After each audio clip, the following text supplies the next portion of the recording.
ဝင်းမျိုးနေရာကနေပြန်လဲနိုးထလာတဲ့တိုရန်ခူမဟာသူမကိုအလွန်ပဲနူးညံ့ပြီးလျင်မြန်လာတဲ့အရှိန်ဟုန်နဲ့တေချာပတိစီပြုစုပေးနေတဲ့ပုံစံကိုတွေ့လိုက်ရပါတယ်။ထိုပြုစုပေးပုံကဒန်နာယီလာဆာကာမိုတိုနဲ့အရန်တူတယ်လို့တွေးတော်ရင်မျက်လုံးကိုဖွင့်ကြည့်လိုက်တဲ့အခါမှာတော့သူမရဲ့အရှိန်မှာဝဝဖိုက်ဖိုက်ဖတီးကြီးကိုအန်တရာပွဲမြင်တွေ့လိုက်ရပါတော့တယ်။ထိုအချိန်မှာပဲစာမေးပွဲစစ်တဲ့ဆရာကရုတ်တရက်ဖြစ်ပွားခဲ့တဲ့မတော်တဆမှုတွေကြောင့်စာမေးပွဲကိုထပ်မံမစစ်ဆေးတော့ပဲလက်ရှိရရှိထားတဲ့ရမှတ်တွေကိုသာလိုက်လံကြေညာပေးနေပါတယ်။တိုရန်ခူမတယောက်အမှတ်တွေကိုနားထောင်နေစင်မှာပဲဆရာက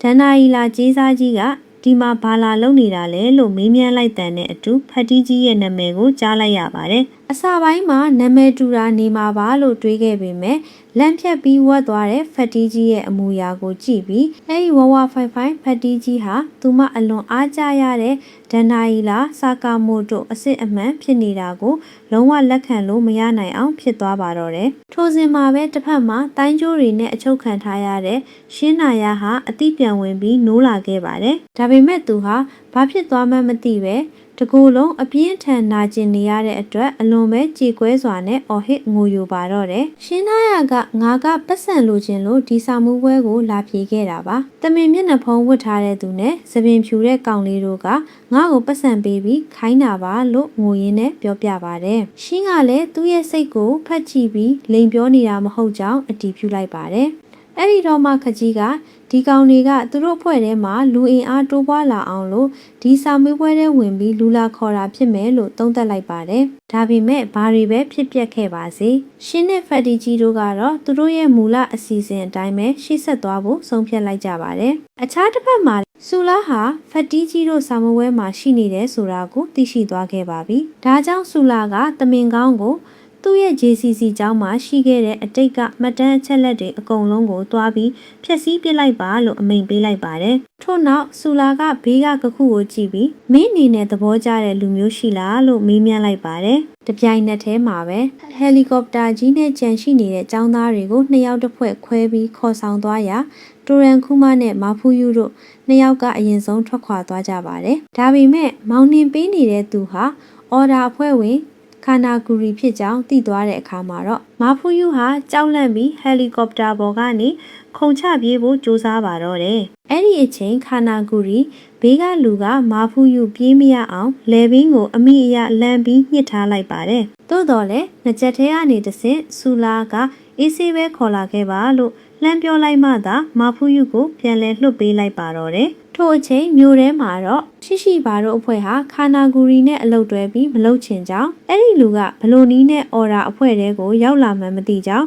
ညီးတွားပြောဆိုနေကြပါတယ်။အဲ့ဒီတော့မှနာဂူမိုကတခါတော့ကအော်ဒါအဖွဲ့ဝင်ဟောင်းတယောက်နဲ့ရုပ်ရှင်ကိစ္စအငင်းပွားပြီးရန်ဖြစ်ရင်းတက်လိုက်လို့အဲ့ဒီတည်သွားတဲ့လူရဲ့နေရာမှာအစားဝင်ပြီးအော်ဒါထဲရောက်လာတာလေလို့ရှင်းပြလိုက်ပါတယ်။နာဂူမိုနဲ့ရှိပါတို့ကန်ဆန်းမဲချစ်ရင်ဆူလာအကြောင်းကိုပြောဆိုနေကြစဉ်မှာအိုဆာရာဂီက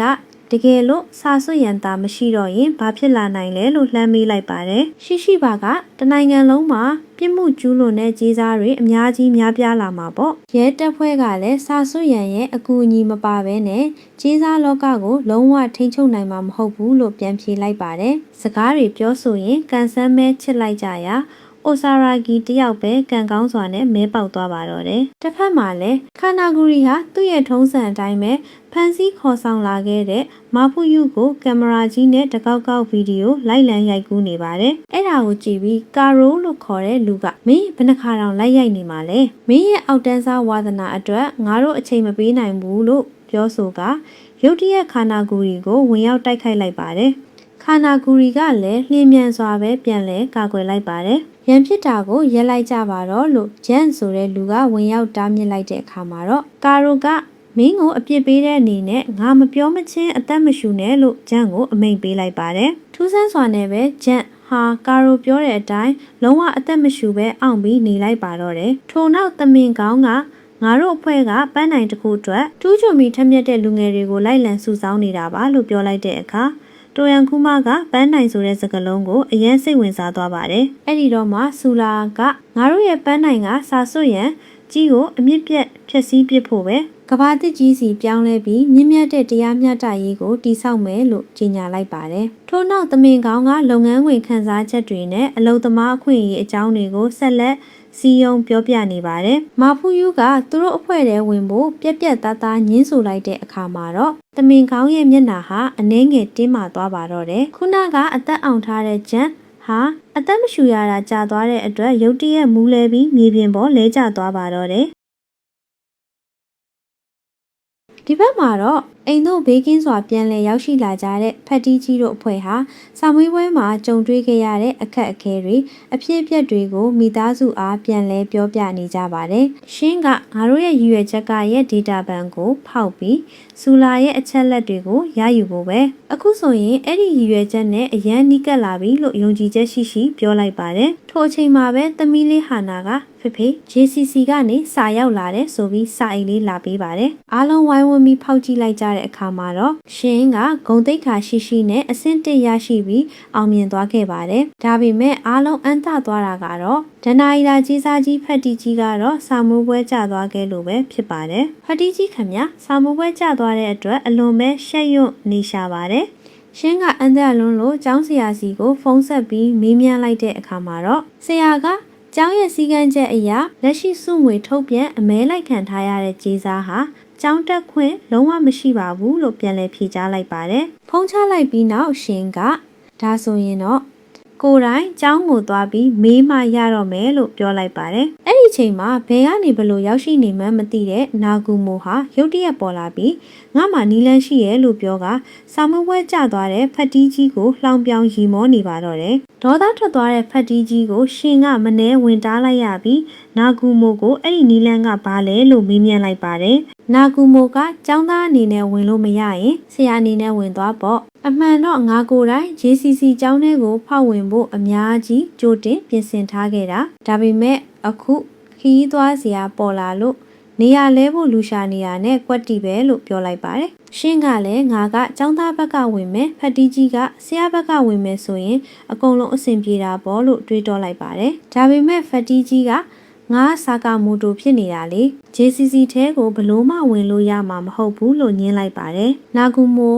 ကရပါတယ်မင်းကစာကာမိုတိုမဟုတ်ရင်ပြီးတာပဲလေလို့ပြောရင်းနဲ့ဖက်တီးကြီးရဲ့မိန်းမဖြစ်သူအိုအီဘက်ကိုပြုံးပြီးလှည့်ကြည့်လိုက်ပါတော့တယ်တစ်ဖက်မှာလည်းအာကီရာဟာ JCC ကျောင်းတော်ကြီးကိုပထမဆုံးအကြိမ်ကျောင်းတက်ရတဲ့ရက်ဖြစ်လို့ကျောင်းဝင်းထဲမှာလမ်းပြောင်နေရှာပါတယ်ထိုအချိန်ကျောင်းရဲ့အရေးပေါ်ကုသဆောင်စီတို့ဒဏ်ရာအပြင်းထန်ရပြီးသွားနေကြတဲ့သူတွေကိုတွေးလိုက်ရလို့အာကီရာခမည်းအကြီးအကျယ်ကြောက်လန့်နေမိပါတယ်အာကီရာဟာလမ်းပြောင်ပြီးအတန်းတက်ဖို့နောက်ကျသွားတဲ့အတွက်ဒေါသထွက်နေတဲ့ဆရာကတနက်နဲ့အာကီရာကိုကတ်တီးလေးလွဲပြီးပြစ်ခတ်ကသတိပေးလိုက်ပြီးအတန်းရဲ့အရှိကိုခေါ်ထုတ်လိုက်ပါတယ်ထို့နောက်အတန်းရှိတွင်အာကီရာကိုဂျမ်ဘိုလို့ခေါ်တဲ့လူကောင်ကြီးမလှတဲ့စီနီယာကျောင်းသားကြီးနဲ့အပြင်းထန်တိုက်ခိုက်ခိုင်းလိုက်ပါတော့တယ်လူကောင်ကြီးမတဲ့ဂျမ်ဘိုကလည်းတေးသေးညက်ညက်ကောင်မလေးမို့မတိုက်ချင်သလိုအာကီရာကလည်းလူကောင်ကြီးကြီးနဲ့တိုက်ရမှာမို့အလွန်ကြောက်လန့်နေရှာပါတယ်ထို့နောက်ဆရာကဓာအစ်စ်ကိုပေးအပ်လိုက်ပြီးဂျမ်ဘိုကိုအရင်စ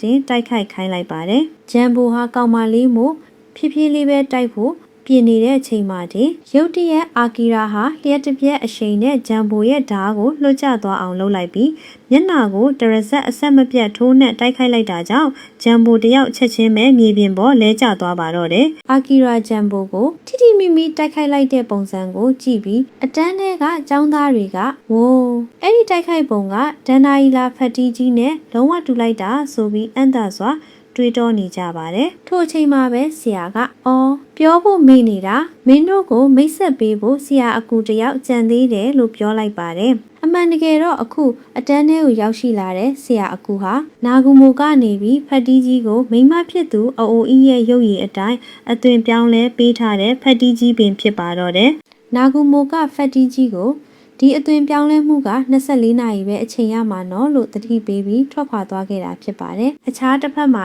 ရှောင်းရဲ့အိမ်သားထဲမှာမန်ဂါစာအုပ်ကိုခိုးဖက်နေတဲ့ရှင်းကိုစီနီယာကျောင်းသားကြီးတယောက်ကရှာဖွေတွေ့ရှိသွားခဲ့ပါတယ်။ရှင်းကအခုကအသက်ကြီးတဲ့နှစ်ကြီးကျောင်းသားတွေကလူသစ်တွေကိုလာပြီးအနိုင်ကျင့်တဲ့အခန်းပေါ့။မန်ဂါစာအုပ်တွေထဲမှာပါတယ်လို့မျိုးပဲလေလို့ခနဲပြီးပြောလိုက်ပါတယ်။အဲဒီစကားကြောင့်အကြီးအကျယ်ဒေါသထွက်သွားတဲ့စီနီယာကျောင်းသားက မင်းကိုတပ်ပစ်မယ်လို့အော်ဟစ်ပြီးရှင်းရဲ့အကျိုးကော်လံကိုအတင်းဆွဲကင်လိုက်ပါတယ်ဒါပေမဲ့ရှင်းကလျင်မြန်စွာပဲလက်သီးနဲ့အားကုန်လွှဲထိုးလိုက်တာကြောင့်စီနီယာကျောင်းသားကြီးဟာချက်ချင်းပဲအိမ်သားထဲမှာတင်မေ့လဲကျသွားပါတော့တယ်အဲဒီနောက်မှာရှင်းနဲ့မိမပုံစံပြောင်းထားတဲ့ဖတီကြီးတို့ဟာဆူလာရဲ့အချက်လက်တွေကိုရှာဖွေဖို့အတွက် JCC ကျောင်းတော်ကြီးထဲမှာသူတို့ရဲ့စွန့်စားခန်းခီးစဉ်တစ်ကိုအမိုက်စားစတင်လိုက်ကြပါတော့တယ်